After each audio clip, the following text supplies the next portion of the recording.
live trading in Bitcoin ETFs and Bitcoin. All right, it was in this hour yesterday that we were the first to report that the SEC had finally approved all 11 spot Bitcoin ETF applications for retail trade. Right now, the crypto unleashed on the world by an anonymous computer programmer back in 2009 as the first digital currency is up about, let's call it 491, that's 1%, sorry, $492 to 46,808. But move that off the screen and behold, trade in the ETFs. This is the first day and the first final hour of trade for the ARC21 shares Bitcoin ETF, Fidelity Wise Origin Bitcoin Fund. We've got VanEck Bitcoin Trust. They're down and in different increments, which is interesting. Fidelity is down about 1%. You saw that ARC is down about 5%. In the first 30 minutes of the session, all 11 of them saw trading crossing a total of $1.2 billion in volume. You see Wisdom Tree, Franklin, Invesco.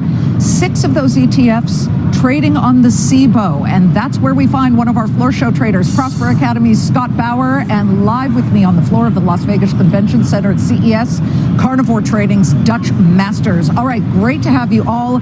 I'm going to call an audible here and go with you, Scott. We're just wondering, if Bitcoin is up, why are so many of these fresh and brand new ETFs down? What's going on? Sure. So what happened is when these got launched this morning, Bitcoin was already up, a couple $1,000 on the day or so. In fact, Bitcoin hit a high of just over 49,000 today.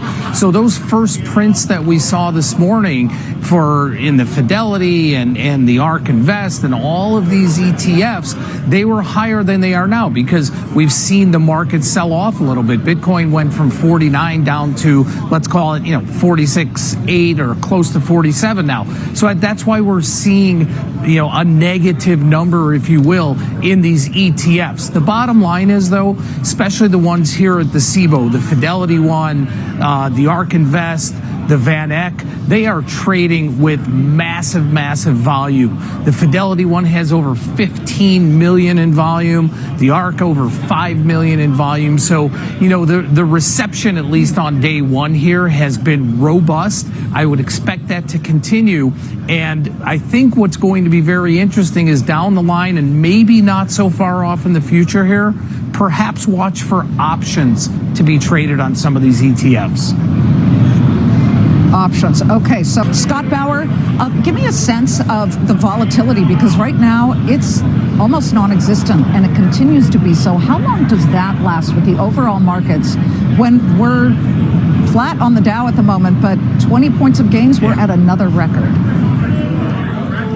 Yeah, it's very subdued, Liz. In fact, right behind me in the S&P 500 options pit here, if you look at the money implied vol for tomorrow, it is a little bit extended. That's because we've got the PPI number coming out tomorrow. So it's about, 13%, but that plummets. If you go out to next week, and we do have a holiday on Monday, that's down in single digits. That is very low in the SPX. That correlates what we're seeing in the VIX now. The January future, which expires next Wednesday, is trading right about 13. Certainly not as low as it has been, but the market is very complacent right now. You guys were talking about, Dutch was talking about that, how, the Fed is probably not looking at the 6 moves that the market is anticipating. Something has to converge together here, and I believe that we're going to see vol starting to tick up right after the beginning of earnings season here, as we get a little bit more uncertainty and get closer to that March decision on whether we're really going to see interest rates come down at all. So I think vol is probably bottomed out here. Maybe we can see a tick or two lower. I wouldn't be surprised to see both the VIX and volatility in the SPX start ticking up.